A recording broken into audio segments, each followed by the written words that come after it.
भाई ये फैसला तो मुख्यमंत्री जी को ही लेना है। अंतोगत वो 2017 में जब मुख्यमंत्री जी महागठबंधन छोड़कर पुनः एनडीए की तरफ वापस आए थे, तो उस वक्त भी उन्होंने इसी बात को आधार बनाया था कि भाई वो करप्शन से कोई समझौता नहीं कर।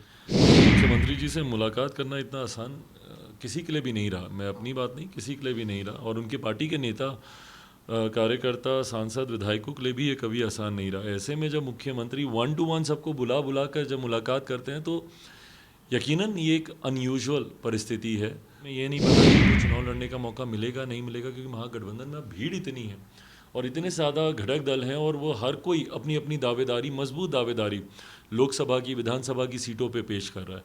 तो ऐसे में एक सेंस ऑफ इनसिक्योरिटी, जिसकी वजह से असंतोष बढ़ता जा रहा है। कई उनके नेता, सांसद, विधायक हम लोग के भी संपर्क में और दूसरे दलों के भी संपर्क में। परिणाम स्वरूप आज की तारीख में मुख्यमंत्री जी जिन परिस्थिति में आए हैं, सबसे कमज़ोर नेता आज की तारीख में वो बिहार के बन गए, सबसे कमज़ोर मुख्यमंत्री वो बन गए इन्हीं कारणों से। आप मानते हैं कि आपने। नमस्कार, मैं हूं देवांशु, आप देख रहे हैं न्यूज़ 4 नेशन। इस वक्त हमारे साथ बात करने के लिए चिराग पासवान है। चिराग पासवान जी, तेजस्वी का नाम जो है वो चार्जशीट में आया है नौकरी ज़मीन देने के बदले में। आप क्या मानते हैं? सुशील कुमार मोदी कह रहे हैं कि बर्खास्त कर देना चाहिए मंत्रिमंडल से सीएम नीतीश कुमार को।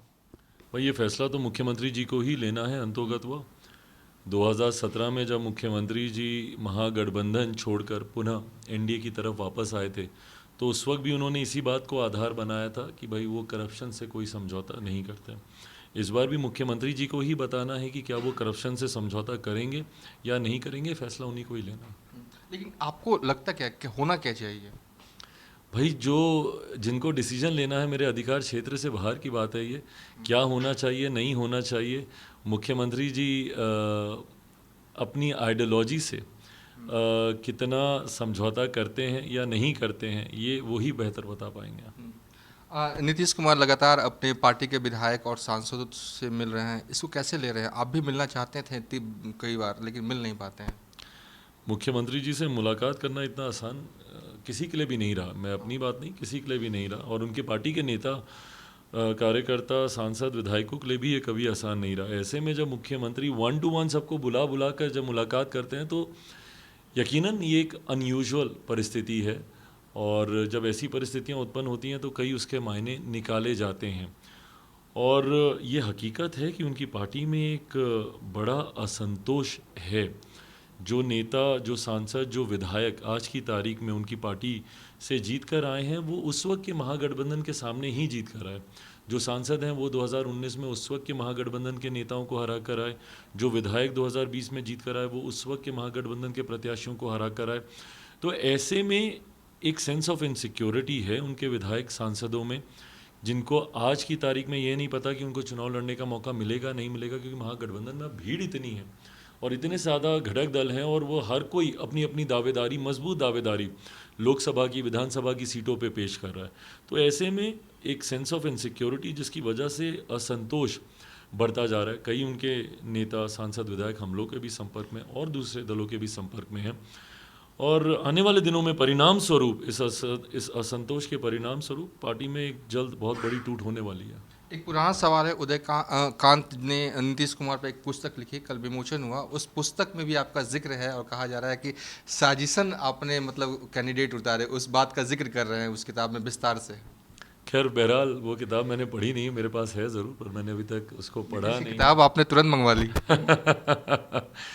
भाई मुख्यमंत्री जी के बारे में जानकारी खुद तो वो कम देते हैं, इसी माध्यम से ही मिले। हम तो उनसे सवाल पूछते रहते हैं कि भाई बताइए आपने क्या काम किया, 18 सालों में क्या हुआ, तो ये जानकारी तो देते नहीं है। शायद किताब से कुछ मिल जाए। बट बहरहाल ये बार बार इस भ्रम में रहना, जितनी बार भी उनके पार्टी के राष्ट्रीय अध्यक्ष भी कई बार बोल चुके हैं कि भाई चिराग मॉडल है, चिराग मॉडल है, चिराग की वजह से ये हुआ वो हुआ। हकीकत में ये लोग कभी समझ ही नहीं पाए कि जनता क्यों इनसे आक्रोशित है। और दूसरों पे सिर्फ टीका टिप्पणी करने से, जब तक आप सेल्फ एनालाइज नहीं करेंगे, आप आत्ममंथन नहीं करेंगे, आप इस बात पे अध्ययन नहीं करेंगे कि आपसे कहाँ चूक हुई कि जनता आपसे इतनी दूर हो गई। सबसे बड़ी पार्टी में से आप तीसरे नंबर की पार्टी बन गए। इतने कमज़ोर तो मुख्यमंत्री नीतीश कुमार जी इससे पहले कभी नहीं थे। तो ये समय है आत्ममंथन करने का, खुद से इस बात का आकलन लगाने का कि आप लोगों से कहाँ चूक हुई। बार बार आप चिराग मॉडल पर आप आप ठीकरा फोड़ कर आप ये सोचें कि भैया आप अपने में सुधार कर रहे हैं, ऐसा होगा नहीं। बट बहरहाल जितनी बार भी ये मेरा जिक्र करते हैं और ये कहते हैं कि उसकी वजह से हम लोग हारे, उतनी बार ये मुझे मेरी ताकत का भी एहसास दिलाते हैं। और उसमें आप एक पंचलाइन हमेशा यूज़ करते हैं, कोई ऐसा सगा नहीं, नीतीश ने ठगा नहीं। उस पे पूरा विस्तार 3-4 पन्ने हैं और बताया गया है कि वाकई में सही में ये नीतीश कुमार ऐसे व्यक्ति हैं जिन्होंने मतलब कि सगे को भी उन्होंने मतलब ठग लिया। बिल्कुल, और ये उदाहरण तो हम सबके सामने है भाई, और अभी से नहीं, लंबे समय से। जॉर्ज साहब के साथ इन्होंने कैसा बर्ताव किया, अंत अंत के दिनों में उनके हालात देख लीजिए, जॉर्ज साहब के क्या हो गए, कैसे हो गए। दिग्विजय बाबू के साथ इन्होंने कैसा बर्ताव किया, शरद यादव जी के साथ किस तरीके से उनके राष्ट्रीय अध्यक्ष रहते रहते रातों रात ये खुद उनकी जगह कुर्सी पर आ गए। आरसीपी जी जिन्होंने इनके लिए क्या कुछ नहीं किया। तो उपेंद्र जी सब कुछ छोड़ छाड़ कर इनके पास गए थे, अपनी पार्टी का उन्होंने विलय इनके साथ कर दिया था। तो नेताओं का इस्तेमाल करना और उसके बाद उनको यूज़ एंड थ्रो कर देना, ये मुख्यमंत्री जी की नीतियों का एक हिस्सा रहा है। परिणाम स्वरूप आज की तारीख में मुख्यमंत्री जी जिन परिस्थिति में आए हैं, सबसे कमज़ोर नेता आज की तारीख में वो बिहार के बन गए, सबसे कमज़ोर मुख्यमंत्री वो बन गए इन्हीं कारणों से। आप मानते हैं कि आपने बनाया? उनके राष्ट्रीय अध्यक्ष जब इस बात को मानते हैं तो मैं भी मानता हूँ। एक सवाल ये है कि महाराष्ट्र में जो बवंडर सियासी खड़ा हुआ है, क्या आपको लगता है कि बिहार में भी ऐसा कुछ हो सकता है? जेडीयू के अंदर, महागठबंधन के अंदर कई ऑफ द बीट नेताओं से आपकी बातचीत होती रहती है। भाई क्यों नहीं हो सकता, बिल्कुल हो सकता है और ये होगा भी। मैं बार बार मैं इस बात को मैं कह रहा हूँ, मैं प्रमाण के साथ मैं कह रहा हूँ कि नेताओं में एक सेंस ऑफ इनसिक्योरिटी क्यों नहीं होगी। भाई आज की तारीख में उनको पता ही नहीं है कि वो उनके साथ चुनाव उनको लड़ने का मौका मिलेगा महागठबंधन से कि नहीं मिलेगा।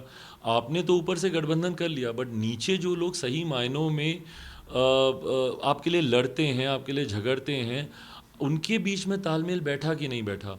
राजद और जदयू के नेताओं के बीच में वो तालमेल बैठ रहा है, उनके वोटर्स के बीच में वो तालमेल बैठ रहा है कि नहीं बैठ रहा है। ये आक्रोश, मेरे मुख्यमंत्री बाहर तो निकलते नहीं, आखिरी बार उन्होंने कब चुनाव लड़ा मेरी पीढ़ी को तो भाई कम से कम नहीं याद होगा। तो जो मुख्यमंत्री जनता के बीच नहीं जाते, इन जनप्रतिनिधियों को ही जाना पड़ता है, और ये जनप्रतिनिधि उस आक्रोश को झेल रहे हैं और इनको एहसास है कि आज की तारीख में मुख्यमंत्री नीतीश कुमार जी से बिहार की जनता बहुत ज़्यादा आक्रोशित है। और यही कारण है आज अगर उनके घटक दल उनको छोड़ के जा रहे हैं, मांझी जी अगर निकले, क्योंकि कहीं ना कहीं इन लोगों को इस बात का एहसास हो रहा है कि मुख्यमंत्री जी के नाम पर आज की तारीख में बिहार की जनता उनके साथ नहीं आने वाली। एक आखिरी सवाल है कि शहाबुद्दीन की पत्नी हिना साहब जो हैं, कब आपकी पार्टी ज्वाइन कर रही हैं? भाई हर मुलाकात के राजनीतिक परिप्रेक्षी हों ये ज़रूरी नहीं है ना। कई व्यक्तिगत मुलाकातें भी होती हैं और उस परिवार से एक लंबे समय से हम लोग का रिश्ता रहा है।